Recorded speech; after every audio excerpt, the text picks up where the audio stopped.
They thought they could discard me like crumpled paper, tossed aside after 24 hours without warning. But what they didn't anticipate was how that betrayal would transform me into the storm that would obliterate their entire empire. I didn't just survive, I devoured their three biggest prey, ripped away the very foundation they stood on. The same hands that built their kingdom would be the ones to burn it to ash. And the most delicious part? They never saw it coming until it was far too late. My name is Emily Carter, and until 24 hours ago, I was the senior marketing strategist who kept Riverside Dynamics from drowning in its own mediocrity. 34 years old, 7 years with the company. Countless nights sacrificed on the altar of their success. None of it mattered when they called me into that sterile conference room at 9:47 a.m. on a Tuesday that started like any other. Richard Brennan, our CEO, didn't even have the spine to look me in the eye. He shuffled papers while HR's vulture, Patricia, delivered the execution with practiced indifference. We're restructuring the department. Your position has been eliminated, effective immediately. The words hit like ice water in my veins. I watched Patricia's mouth move, spouting corporate garbage about severance packages and transition assistance, but all I could hear was the blood rushing in my ears. 7 years, 7 fucking years of building their client relationships from nothing. Crafting campaigns that transformed Riverside from a nobody startup into Denver's most aggressive mid-tier marketing firm. You have 1 hour to clear your desk, Patricia continued, sliding a cardboard box across the table like she was serving a prison meal. Security will escort you out. Security? As if I was some criminal who might steal their precious staplers. I felt my nails dig into my palms under the table, the sharp pain keeping me grounded when every instinct screamed to flip this table and watch their shocked faces as their coffee mugs shattered against the wall. Is there a question about my performance? I kept my voice steady. Professional. The same voice that had pitched to Fortune 500 companies and won. Richard finally looked up, his gray eyes as empty as his soul. It's not about performance. We're moving in a different direction. Different direction. I knew exactly what that meant.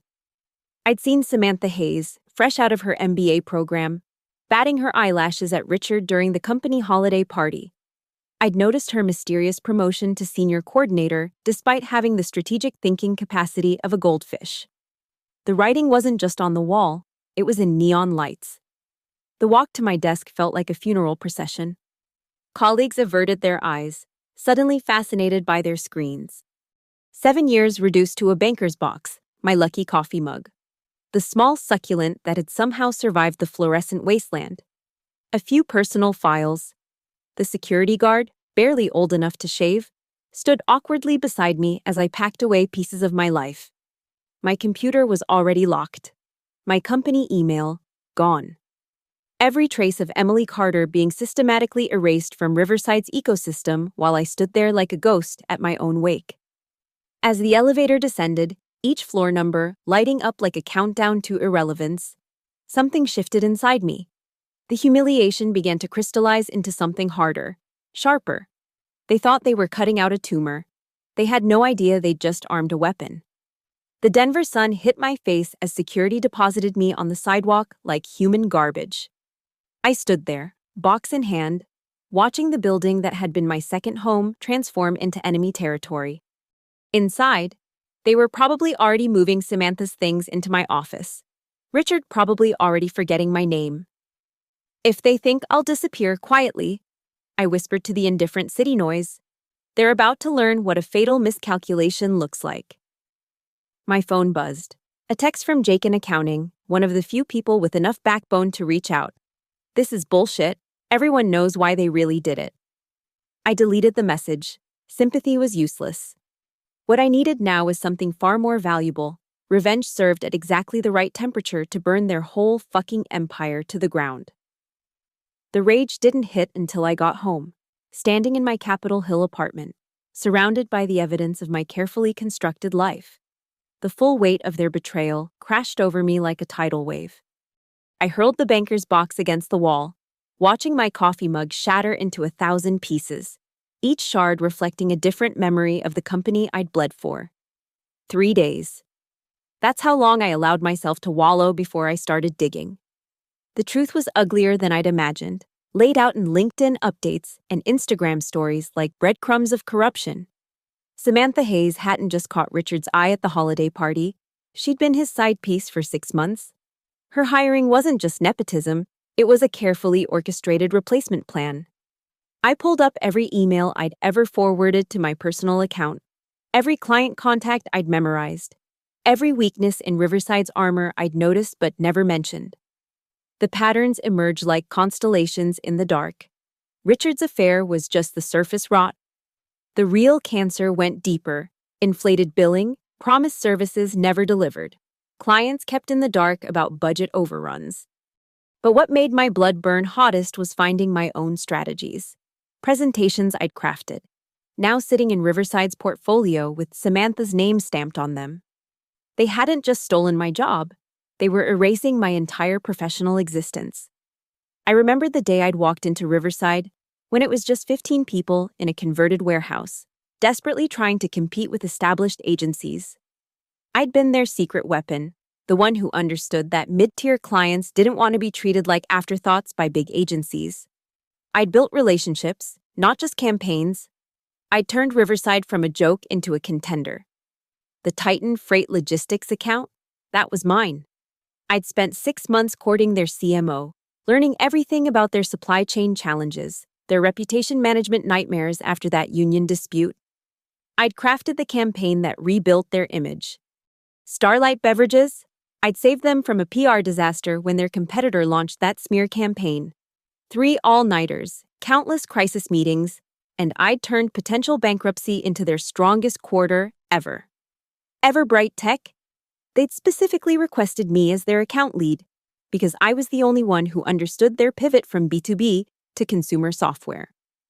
These weren't just clients to me. They were relationships I'd cultivated with the dedication of a gardener tending rare orchids. And now Samantha, with her MBA theories and zero real-world experience, was supposed to maintain what I'd built. The thought was almost laughable if it wasn't so insulting. I pulled out my laptop and created a new document, Project Scorched Earth. If Riverside wanted to play dirty, I'd show them what mudslinging really looked like. But this wouldn't be some emotional rampage. This would be surgical, methodical, devastating. The memories kept flooding back as I typed. Late nights when Richard would pat my shoulder, telling me I was the backbone of this company. The promises of partnership, of equity, of a future. All lies designed to keep me producing while they plotted my disposal. The raise I was denied last year because budgets were tight while Richard bought his 3rd Mercedes. I thought about calling a lawyer, filing a wrongful termination suit, but that would take years, cost thousands I didn't have, and maybe net me a settlement with an NDA attached. No. The legal system wasn't built for justice. It was built for whoever could afford to wait. I couldn't afford to wait, but I could afford to be patient in a different way. My phone rang. Marcus Williams from Titan Freight, probably calling to discuss next quarter's campaign. I let it go to voicemail, listening to his confused message about not being able to reach me at my office number. Perfect. The clock was already ticking. Ready? Soon, he'd be redirected to Samantha, who wouldn't even know Titan's logo colors without checking the brand guide. I cracked my knuckles and began typing an email I wouldn't send for another week. Every word had to be perfect, every implication subtle enough to plant doubt without seeming vindictive. This wasn't about burning bridges, it was about making them collapse under their own structural failures. They thought they'd neutralized a threat by firing me. They had no idea they'd just activated their own self-destruct sequence, and I'd be the one holding the detonator, counting down to the moment their empire crumbled. The war room was my kitchen table at 2 a.m., littered with printed emails, client contracts I'd photographed before my access was cut, and 3 empty coffee cups that marked the progression from planning to plotting. My laptop screen glowed with dozens of tabs, LinkedIn profiles, industry newsletters, quarterly reports. Every piece of intelligence mattered now. I'd spent 2 weeks in reconnaissance mode, reaching out to former colleagues who'd left Riverside under suspicious circumstances. The stories were remarkably similar. High performers pushed out when they questioned budgets, challenged Richard's decisions, or simply became too expensive to keep. Maria Rodriguez, their former CFO, was particularly enlightening over drinks in Lodo. "They're hemorrhaging money," she'd whispered, sliding me a napkin with numbers scrawled on it. Richard's been covering it up with creative accounting, but those three major clients, they're the only thing keeping Riverside afloat. Titan Freight Logistics, Starlight Beverages, Everbright Tech. Together, they represented 73% of Riverside's revenue. I knew these companies better than I knew my own family. Every decision-maker's birthday, their kids' names, their golf handicaps, their professional insecurities. Information wasn't just power, it was ammunition. I incorporated my consulting firm at 3 a.m. on a Wednesday, the Colorado Secretary of State's website processing my application while the city slept. Apex Strategic Solutions. Clean, professional. Forgettable enough to fly under Riverside's radar until it was too late. The next morning, I began my approach with surgical precision, not direct attacks. That would be too obvious. Instead, I became a ghost in the machine, appearing at industry events where I knew my former clients would be, always at the periphery, always visible but never approaching. Let them come to me. The Denver Marketing Summit was my first battlefield. I chose my outfit carefully, the same black Armani suit I'd worn when I'd landed the Titan account, the one Marcus Williams had complimented. Details mattered in psychological warfare. Marcus found me at the coffee station, his surprise genuine. "Emily, I heard you left Riverside. Their loss? Honestly. That new girl they have calling me doesn't know a freight load from a payload." I kept my expression neutral, sympathetic. Transitions are always challenging. I'm sure she'll find her footing. The doubt I planted was subtle, wrapped in professional courtesy. "Actually," Marcus lowered his voice, "could we grab lunch next week, unofficially? I'd love to get your perspective on some challenges we're facing with our Q3 campaign." One down. Lisa Brennan from Starlight Beverages was easier. She'd already texted me 3 times since my firing, increasingly frustrated with Samantha's inability to understand their brand evolution. I met her for coffee in Cherry Creek, listening to her vent for an hour before casually mentioning my new venture. "You're independent now?" Her eyes lit up. "God, Emily, that's brilliant. No corporate bureaucracy, no inflated overhead, just strategy and execution." I smiled, stirring my latte. It's liberating, working directly with clients who value expertise over office politics. The seed was planted. Lisa would water it herself with every frustrating interaction with Samantha. Everbright Tech required a different approach. Their CEO, David Park, was fiercely loyal but pragmatic. I didn't reach out to him directly. Instead, I published a LinkedIn article about digital transformation strategies for emerging tech companies, specifically addressing pain points I knew Everbright was facing. The article went viral in Denver tech circles. David was among the first to comment. "Insightful as always, Emily. Would love to discuss these ideas further." 3 weeks after my firing, I had meetings scheduled with all 3 companies, not pitches, consultations. I positioned myself as a friend offering advice, someone who understood their history and could provide continuity during Riverside's transition period. My kitchen table became command central. I mapped out each company's contract renewal dates, their fiscal calendars, their upcoming product launches. Riverside had gotten lazy, assuming these clients would never leave. They'd stopped innovating, stopped listening, stopped delivering value beyond the bare minimum. The research was exhausting, but exhilarating. I discovered Riverside had been marking up third-party vendor costs by 40% without client knowledge. They'd been recycling creative assets across accounts, hoping nobody would notice. Samantha had already missed 2 crucial deadlines for Titan's summer campaign. I documented everything meticulously. Not for legal action, but for the moment when these clients would need justification for jumping ship. Every screenshot, every timestamp, every piece of evidence that Riverside had been taking advantage of their trust. The plan crystallized as I worked through another sleepless night. I wouldn't badmouth Riverside directly. That would make me look petty. Instead, I'd simply show these clients what they'd been missing, what real dedication looked like, what happened when someone actually gave a damn about their success instead of just billing hours. My phone buzzed with another text from Jake in accounting. Samantha just asked what a KPI is in the all-hands meeting. Richard looked like he wanted to die. I smiled, closing my laptop. The foundation was set. Now came the delicate work of demolition, one carefully placed explosive at a time. The Titan Freight meeting was set for Tuesday afternoon at their headquarters in the Denver Tech Center. Marcus Williams had reserved the executive conference room, the same one where I'd first pitched them 3 years ago. I arrived 15 minutes early, my presentation loaded on a tablet, no corporate templates, just clean, powerful design. Marcus walked in with his team, and I saw the relief in his eyes. Emily, thank God, we're hemorrhaging brand equity here.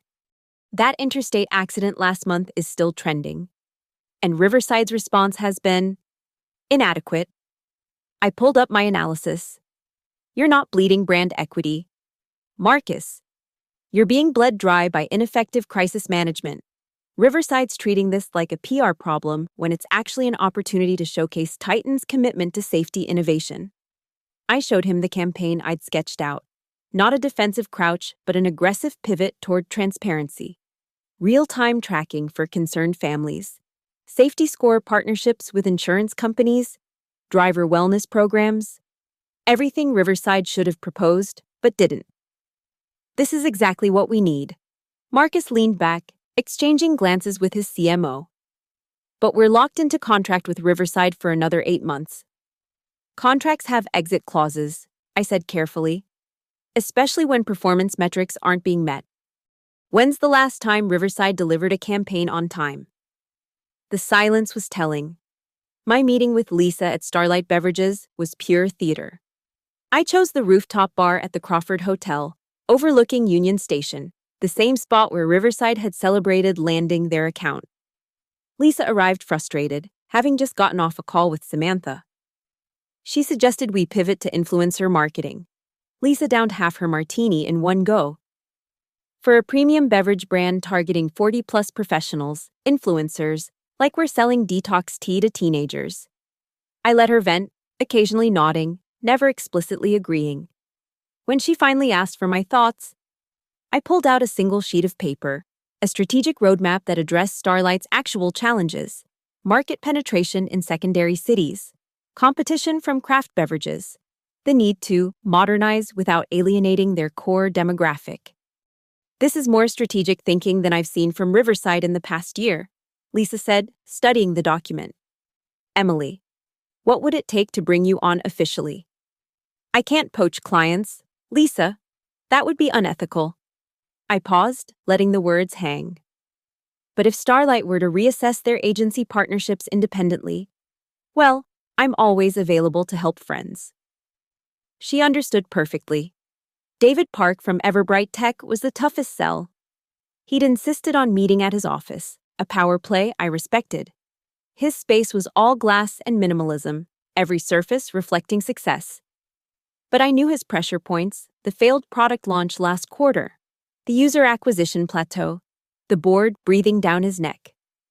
Riverside's been good to us, he began, a careful opener. They have, I agreed. When Everbright was just another B2B software company. But you're pivoting to consumer now. That requires a completely different playbook. I pulled up Samantha's latest campaign proposal on my tablet. I had my sources. This is what they're planning for your Q4 push.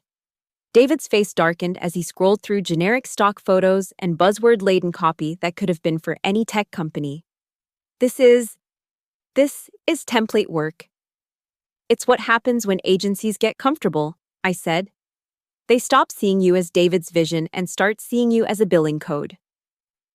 I showed him my alternative approach: guerrilla marketing at tech conferences, partnerships with productivity podcasts, a campaign that positioned Everbright not as software, but as a lifestyle choice for digital natives breaking free from corporate tools. The contract renewal is in 6 weeks, David said slowly. Richard's been pushing for a 3-year extension. 3 years is a lifetime in tech, I observed. A lot can change. Companies evolve. Sometimes they outgrow their partners. Each meeting was a masterclass in psychological manipulation. I never said a negative word about Riverside directly. I didn't have to. I simply held up a mirror to what they'd been accepting versus what they deserved. The contrast did the work for me. By Thursday, I had follow-up emails from all three companies. Marcus wanted a formal proposal. Lisa asked about my availability for a strategy session. David requested a comprehensive audit of Everbright's current marketing spend. I crafted each response carefully, professionally, with just enough urgency to keep them moving forward. The emails went out at precisely timed intervals: 7 a.m. for Marcus, who started early, 10 a.m. for Lisa, who needed her coffee first, 3 p.m. for David, who did his best thinking in the afternoon. That evening, Jake texted me. "Something's up." Richard called an emergency meeting about client retention. Samantha looked like she might puke. I poured myself a glass of wine and stood at my apartment window, looking out at the Denver skyline. Riverside's offices were 12 blocks away, probably still lit up with panic and confusion. They were just beginning to sense the danger, like animals catching the first whiff of smoke from a distant fire. But by the time they realized the fire was headed their way, it would already be consuming everything they'd built on the foundation of my work. The panic at Riverside started as whispers and evolved into barely contained chaos. Jake kept me informed through carefully worded texts, each one painting a picture of increasing desperation. Richard had brought in consultants. Samantha was working 18-hour days. Emergency client retention meetings were being called daily.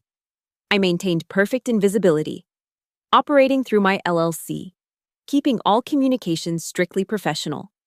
When Marcus from Titan called Richard to express concerns about strategic direction, I was merely a concerned former colleague offering perspective. When Lisa mentioned considering alternative partnerships, I was just a friend providing moral support. The first real crack appeared on a Wednesday. Samantha had presented Titan's Q4 campaign, my campaign, the one she'd stolen from my files, except she didn't understand the underlying strategy. She'd pitched it backwards, emphasizing cost-cutting when Titan needed reputation rebuilding. Marcus told me later that Richard's face had gone pale when Titan's board asked why their current agency didn't understand their core challenges. "We need an emergency meeting." Richard's email to Titan read. I saw it because Marcus forwarded it to me, asking for my thoughts. To realign our strategic partnership and address any concerns. The meeting was scheduled for Friday. Thursday night, I sent Marcus a comprehensive deck, not a pitch, just thoughts from a friend about what Titan really needed. Every slide was crafted to highlight what Riverside couldn't deliver: agility, innovation, genuine understanding of the logistics industry's evolution. Richard brought his entire senior team to Titan's offices. Samantha, 2 creative directors, even Patricia from HR for some inexplicable reason. They presented for 90 minutes, a desperate data dump of metrics, past successes, my successes, and promises of improved service. Marcus called me immediately after. "It was embarrassing, Emily. They actually tried to take credit for the safety initiative campaign, the one you designed last year. Samantha couldn't even answer basic questions about implementation." The same week, Lisa invited me to Starlight's quarterly board meeting as an industry expert observer. I sat in the back, taking notes, while Riverside's account team fumbled through their presentation via video call.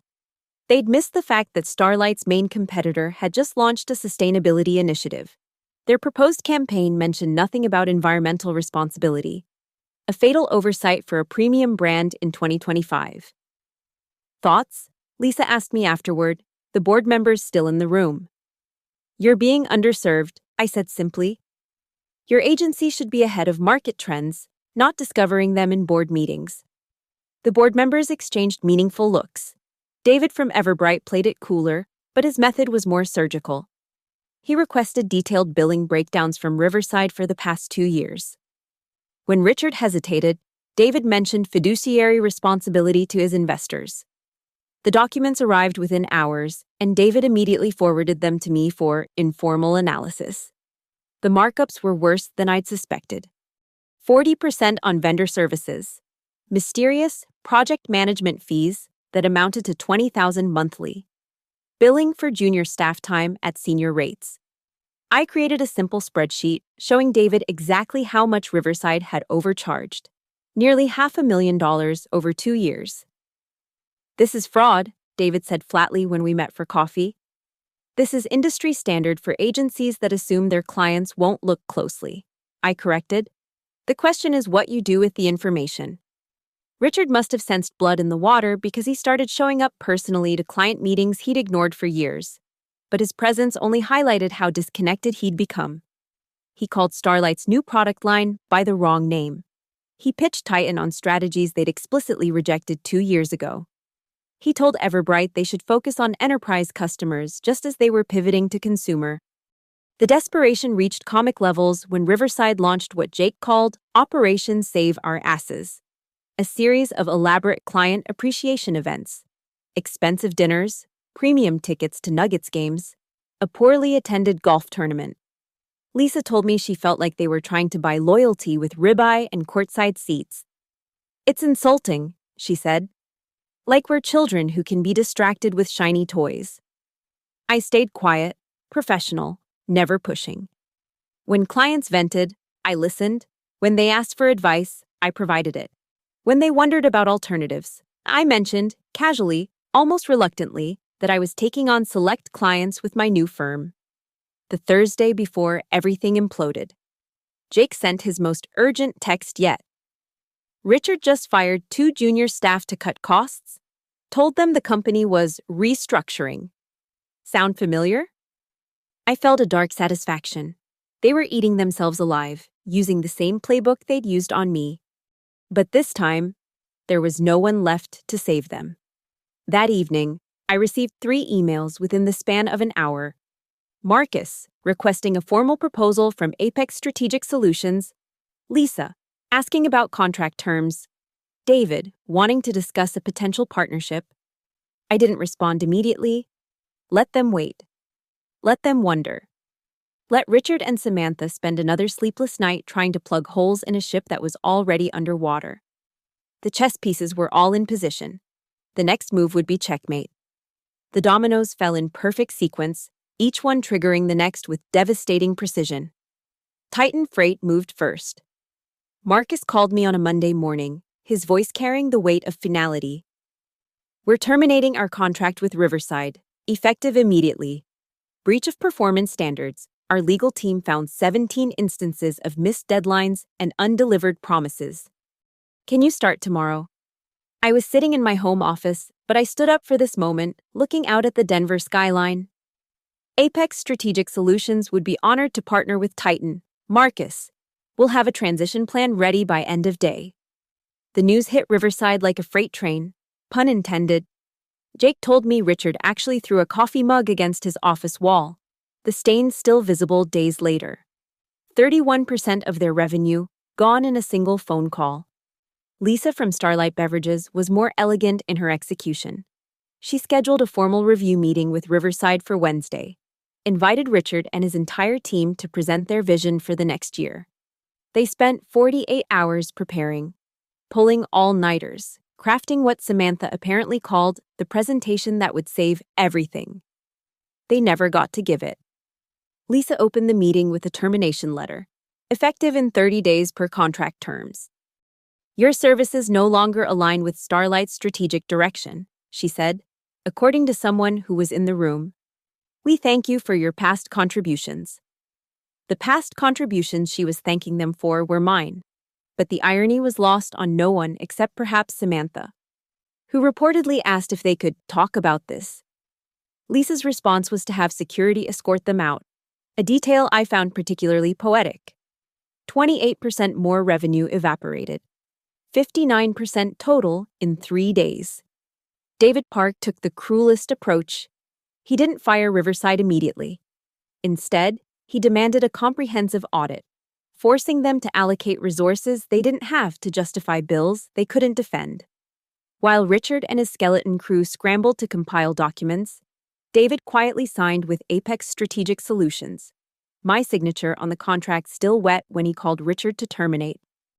"You've been systematically overcharging us," David told him over speakerphone, making sure his entire board heard.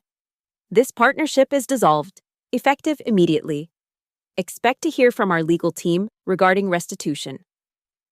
73% of Riverside's revenue vanished in 1 week. The aftermath was swift and merciless. Riverside couldn't make payroll. The consultants Richard had brought in quit when their retainer checks bounced. Employees started updating LinkedIn profiles en masse. Jake sent me screenshots of the internal Slack. It was like watching a digital mutiny in real time. Samantha, the golden girl who'd taken my job, lasted exactly 6 days after the last client left. She sent a company-wide email about pursuing other opportunities and grateful for the experience. I heard from Maria that she'd actually been escorted out after Richard discovered she'd been downloading client files, probably trying to save something from the wreckage for her own survival. The vendors Riverside owed money to started calling in debts. The landlord posted an eviction notice when they missed rent.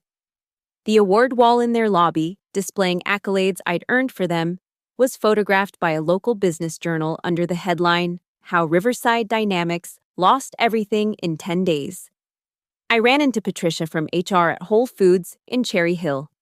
She pretended not to see me at first, but we ended up in the same checkout line. "Emily," she said quietly, her eyes not quite meeting mine. "I suppose you heard." "Heard what?" I asked innocently, placing my organic vegetables on the belt. "Riverside is filing for bankruptcy." Chapter 7. Complete liquidation. She looked older, defeated. I wanted to say I'm sorry about how things happened. I knew it was wrong, but I needed my job. I could have been gracious, could have offered forgiveness, understanding. Instead, I smiled pleasantly and said, "I have no idea what you're talking about, Patricia. I've been focused on my new clients. Titan, Starlight, and Everbright are keeping me quite busy." The color drained from her face as the implications hit her. She left her groceries on the belt and walked out. Richard tried calling me once. I let it go to voicemail. Listened to his broken voice asking if we could talk about what happened. If I could consider the people being hurt by this. I deleted it without responding. The people being hurt now were the same ones who'd celebrated my termination with champagne and my stolen strategies. By the end of the month, Riverside Dynamics didn't exist anymore. Their website went dark. Their office space was already being shown to potential tenants. 7 years of building something from nothing. And it took me less than 60 days to burn it all down. The investigation into their billing practices would continue for months, possibly years. David's lawyers were particularly thorough, and the word fraud was being thrown around with increasing frequency. Richard would be lucky to avoid criminal charges. I signed the lease on my new office space the day Riverside's bankruptcy was published in the Denver Business Journal, 3 floors up from their old building, with a view that looked directly down at their former entrance. Every morning, I could see the ghosts of what they used to be, and remember exactly how much they'd underestimated me. The Denver Marketing Awards Gala was the perfect stage for the final act. 3 months after Riverside's collapse, the industry's elite gathered at the Four Seasons Ballroom, the same venue where I'd accepted awards for Riverside just a year ago. This time, I walked in as CEO of Apex Strategic Solutions, wearing a blood-red Valentino dress that cost more than Riverside used to pay me in a month. The whispers started before I even checked my coat. Everyone knew the story by now, how Riverside's top clients had jumped ship, how quickly the agency had imploded, how I'd emerged from the ashes with a firm that was already being called Denver's most dangerous new player. I was studying the seating chart when I felt a presence behind me. Richard. He looked like he'd aged a decade in 3 months. Gray stubble, wrinkled suit, the hollow eyes of a man who'd lost everything. "Emily." His voice was hoarse, broken. I turned slowly, letting him see the success radiating from every carefully styled detail. "Richard, I didn't expect to see you here. I'm not staying." He swallowed hard. I needed to ask you something. I waited, silent, forcing him to fill the void. Was it worth it? His hands trembled slightly. Destroying everything we built, putting 40 people out of work, ruining lives just because you fired me to give my job to your mistress? I kept my voice low, conversational, as if discussing the weather. Because you stole 7 years of my work and tried to erase me like I never existed? That's not... He stopped, shoulders sagging. Samantha meant nothing. It was just a mistake that cost you everything. I stepped closer, close enough to see the defeat pooling in his eyes. You want to know if it was worth it? Look around this room, Richard. Half these people are here to see your catastrophic failure up close. The other half are hoping to hire me. Patricia appeared at the ballroom entrance, scanning the crowd until she spotted Richard. She'd lost weight, her designer dress replaced by off-the-rack professional wear. They were together now, I realized, two survivors clinging to the same piece of driftwood. The FBI visited me yesterday, Richard said quietly. About the billing irregularities, David Park's lawyers gave them everything. How unfortunate. I selected a champagne flute from a passing tray. I heard they're particularly interested in those offshore accounts Patricia managed. His face went white. You knew about those? I knew about everything, Richard, every padded invoice, every ghost employee, every client dollar diverted to fund your lifestyle. I took a sip of champagne. The only difference is now. So does everyone else. Marcus Williams appeared at my elbow, touching my arm gently. Emily, they're about to announce the Agency of the Year finalists. Richard's gaze moved between us, understanding dawning. You planned all of this, every detail. I simply showed your clients what they were missing, I said. You destroyed yourself. I just held up the mirror.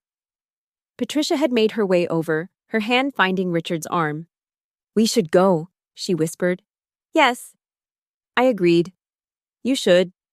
Before security realizes you're trespassing at a ticketed event you didn't pay for. They turned to leave, but Richard looked back one more time. The company I built, I corrected. You just owned it. And that's the difference between us. Richard. You confused ownership with creation. You thought you could throw away the architect and keep the building standing. As they walked toward the exit, broken and humiliated, I heard the announcement over the speaker system. Our newest finalist for Emerging Agency of the Year, Apex Strategic Solutions, led by Emily Carter. The applause was thunderous. I made my way to the stage, passing the table where Riverside's team used to sit. It was empty now, just white tablecloth and abandoned place cards. Ghost seats for a company that no longer existed. At the podium, looking out at the sea of faces, some admiring, some fearful, all respectful, I thought about Richard's question. Was it worth it? The answer was crystallizing as I began my speech. It wasn't about worth, it was about balance. They'd tried to erase me professionally, so I erased them literally. They'd stolen my work, so I took their future. They'd humiliated me publicly, so I destroyed them completely. Thank you for this recognition, I said into the microphone, my voice carrying to every corner of the ballroom. Apex Strategic Solutions was born from a simple belief that clients deserve partners who value loyalty as much as profit, integrity as much as income. The irony wasn't lost on me, but irony was a luxury only winners could afford. In the audience, I spotted several former Riverside employees. Some looked away, others nodded slightly. They understood the game now. As I left the stage, trophy in hand, I caught a glimpse of Richard and Patricia through the lobby windows, standing by the valet stand, waiting for a car they probably couldn't afford anymore. The abandoned Riverside Dynamics building stood like a monument to corporate hubris, its windows dark, the lobby that once buzzed with ambition now silent as a tomb. I stood across the street at 6 p.m. on a Thursday, the same time I'd been escorted out 8 months ago. The for lease sign had been up so long it was starting to fade. I'd won. By every metric that mattered in this world, I'd achieved complete victory. Apex Strategic Solutions now occupied 3 floors in the gleaming tower that literally looked down on Riverside's corpse. My client roster had expanded beyond the 3 I'd taken. Word of my strategic brilliance had spread like wildfire through Denver's business community. Everyone wanted the woman who'd toppled a giant. The brass nameplate that once bore Riverside Dynamics lay in a dumpster around back. I know because I'd watched them remove it, had actually taken a photo of it lying there among coffee grounds and shredded documents. Some might call that petty. I called it closure. My phone buzzed with messages I didn't need to check. Another client inquiry, another speaking request, another article request about the Riverside collapse, as the business journals had dubbed it. I'd become something of a legend, the wronged executive who'd orchestrated the perfect corporate revenge. Some called me ruthless, others called me brilliant. I didn't care what they called me as long as they called. Richard Brennan had left Denver entirely. The FBI investigation had turned up enough to guarantee he'd never work in marketing again. Though not quite enough for prison, a disappointment. But you can't have everything. Last I heard, he was selling insurance in Tampa, living in a 1-bedroom apartment with Patricia. Samantha Hayes had reinvented herself as a life coach on Instagram, her MBA gathering dust while she peddled motivation to people who didn't know her history. The sun was setting now, painting the abandoned building in shades of orange and red that looked almost like flames. Fitting. Really. I'd burned it all down without lighting a single match. A young woman exited the building next door, probably an intern at the law firm there. She looked at me, then at the empty building, and I saw recognition flicker across her face. Everyone in Denver's business district knew this story. I'd become a cautionary tale told in MBA programs and a success story whispered in bars where wronged employees gathered to plot impossible revenges. I pulled out my phone and captured one last image, my reflection in Riverside's dark windows, the Apex logo visible on the building behind me, the perfect summary of this entire journey. They'd created their destroyer when they discarded me like trash. My heels clicked against the pavement as I walked back to my office. I had a client dinner at 8, a presentation tomorrow morning, an empire to continue building on the bones of the one I'd destroyed. The fury that had driven me for months had crystallized into something harder, sharper, not satisfaction exactly, but something close to it. In my office, I stood at the floor-to-ceiling windows, looking down at the street where I'd stood with my pathetic banker's box 8 months ago. The city lights were beginning to twinkle, Denver's skyline coming alive with ambition and possibility. Somewhere out there, in countless offices, people were being betrayed by companies they'd given everything to. Most would accept it, move on, find new jobs, and swallow their rage. But a few, maybe just a few, would remember my story. Would realize that sometimes, when they try to bury you, they're really just planting seeds. That sometimes, the person you fire on a Tuesday becomes the competitor who destroys you by Thursday. I raised my glass of champagne. I kept a bottle chilled always now. A small ritual of victory to my reflection in the window. They fired me in 24 hours, I said to the empty office, to the city below, to everyone who'd ever been discarded by people who thought they were disposable. I took their 3 biggest clients and buried an empire that took 7 years to build. And the most bitter pill for them to swallow. I took a sip, savoring the taste of complete, uncompromising victory. I didn't even have to look back to watch it burn. The elevator dinged softly as I headed down to my car, to my dinner, to my future built on the ashes of their past. Behind me, the Riverside building stood empty and dark, a gravestone marking the exact spot where they'd made the fatal mistake of underestimating Emily Carter. They'd fired me in 24 hours. I'd destroyed them for eternity. And I'd do it again in a heartbeat. Thank you so much for listening to this story of corporate revenge and poetic justice. I'm curious, where are you listening to this story right now? Are you on your commute, at home, maybe even in your own office plotting your next move? Drop a comment below and let me know. Don't forget to subscribe to the channel for more stories of revenge, redemption, and real-world justice. And please, share your thoughts. Have you ever experienced workplace betrayal? How did you handle it? Let's discuss in the comments below.